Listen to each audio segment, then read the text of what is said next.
देसूरी नाल के हादसे का कारण अभी भविष्य के गर्त में है। पुलिस प्रशासन, पीडब्ल्यूडी, परिवहन विभाग इसकी जांच में जुटा है कि आखिर ये हादसा हुआ क्यों।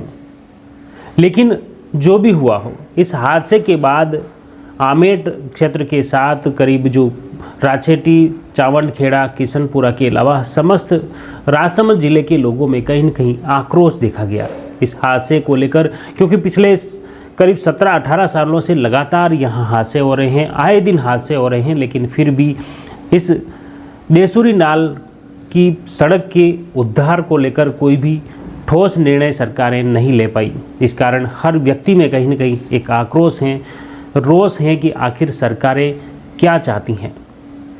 अगर इतिहास की बात करें तो पिछले 17 सालों में 50 बड़े हादसे हुए हैं, जिसमें 155 से ज़्यादा लोगों की मौत हो चुकी है।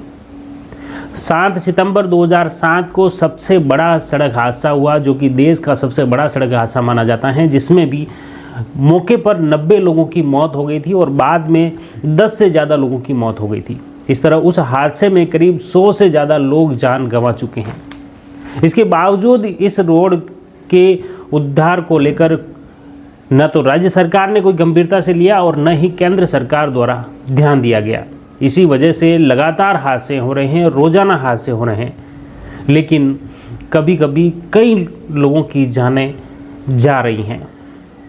कुछ ऐसा ही हादसा एक दिन पहले घटित हुआ, जिसमें राजकीय महात्मा गांधी विद्यालय माणकदेव राचेटी आमेट के करीब 62 छात्र छात्राएं, 6 शिक्षक बस से पिकनिक टूर पर परशुराम महादेव व 3 अन्य पिकनिक स्पॉट पर जा रहे थे।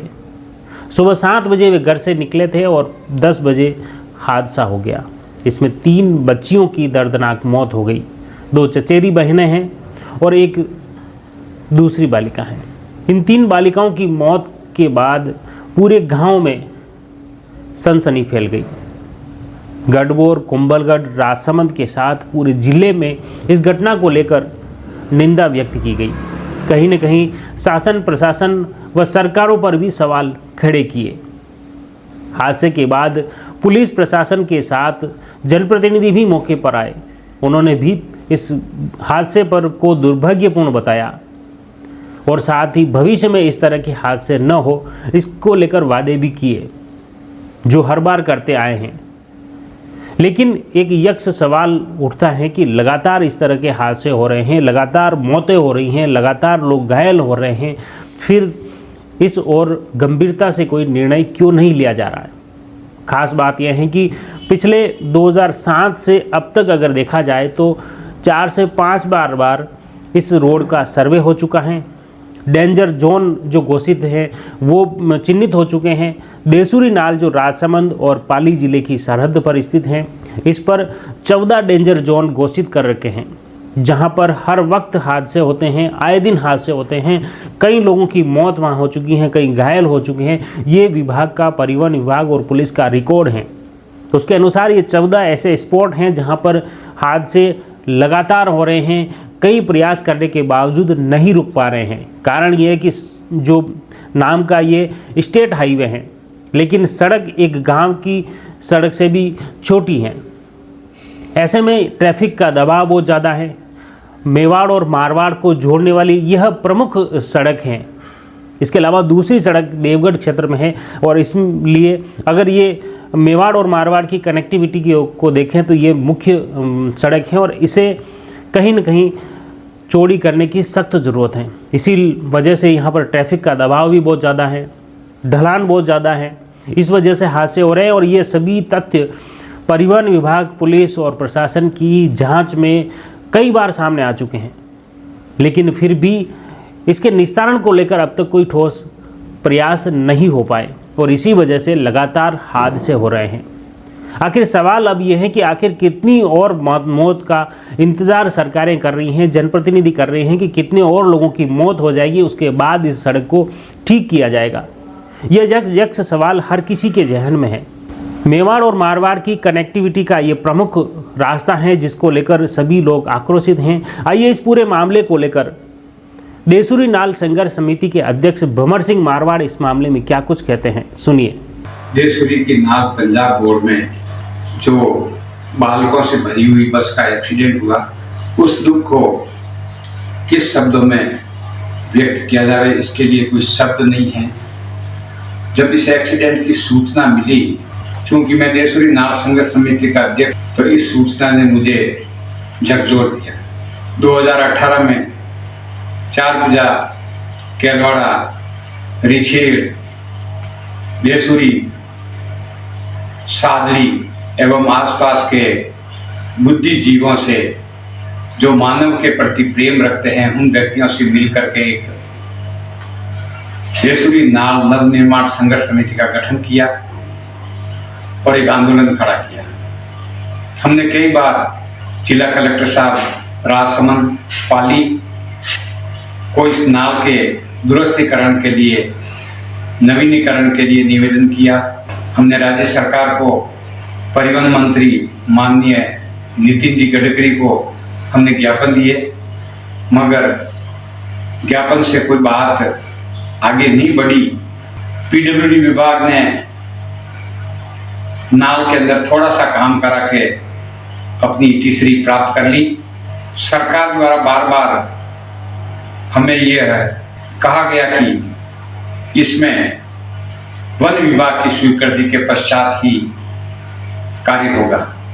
क्योंकि मानव जीवन बड़ा है या वन विभाग की संपत्ति बड़ी है, इसका कोई पैमाना सरकार ही तय कर सकती है कि सरकार के लिए फॉरेस्ट विभाग बड़ा है। अब हम सब ने मिलकर के हताशापूर्वक एक निर्णय लिया कि सरकार द्वारा इस बाबत कोई ठोस कार्रवाई नहीं की जा रही है, तो पुनः देशूरी की नाल संघर्ष समिति ने निर्णय लिया कि इस बारे में एक आंदोलन खड़ा किया जाए। चूंकि देशूरी की नाल में एक पुलिस चौकी भी बनवाई गई जब मैं वहां थानाधिकारी था। अगर आज उस चौकी पर पुलिस का जाब्ता उपलब्ध होता तो मात्र 5 मिनट में ही दुर्घटना स्थल पर पहुंचकर आहतों को राहत प्रदान की जा सकती थी। पुलिस विभाग से मेरा निवेदन है कि उस चौकी में नियमित रूप से स्टाफ लगाया जाए। टोल नाके पर क्रेन की व्यवस्था के लिए हमने निवेदन किया। देशूरी की नाल के अंदर मोबाइल टावर लगाने के लिए हमने निवेदन किया, मगर सरकार द्वारा अभी तक हमारी किसी बात को नहीं सुना गया है। क्योंकि मेरे ख्याल से सरकार के पास में वन विभाग की संपत्ति बड़ी है, मानव का जीवन सरकार के प्रति नगण्य है। मैं पुनः सरकार से ये निवेदन करता हूं कि इस देशूरी की नाल का शीघ्र नव निर्माण कराया जाकर एलिवेट रोड बनाया जाए, ताकि ये जनहानि को रोका जा सके। खास तौर से इस रोड के डीपीआर भी बनाई गई।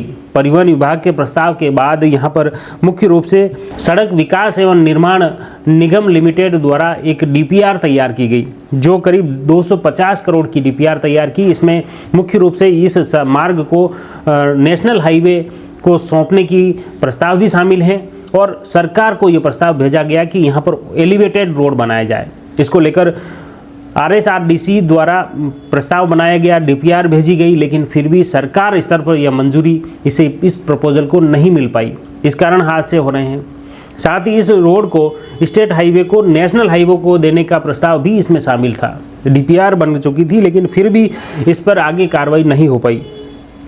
करीब 9 किलोमीटर तक एलिवेटेड का यह प्रपोजल है, क्योंकि जंगली एरिया हैं, काफ़ी वन्यजीव इस रास्ते पर आते हैं और इसीलिए वन्यजीवियों की सुरक्षा और हादसों को रोकने के लिए एलिवेटेड रोड बनाने का प्रस्ताव तैयार किया गया।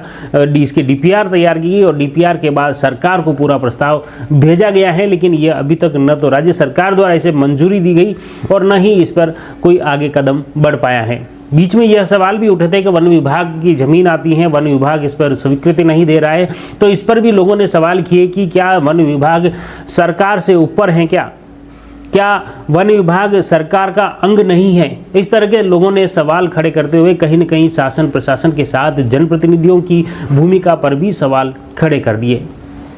अब देखने वाली बात होगी कि क्या इस भयानक हादसे हो रहे हैं।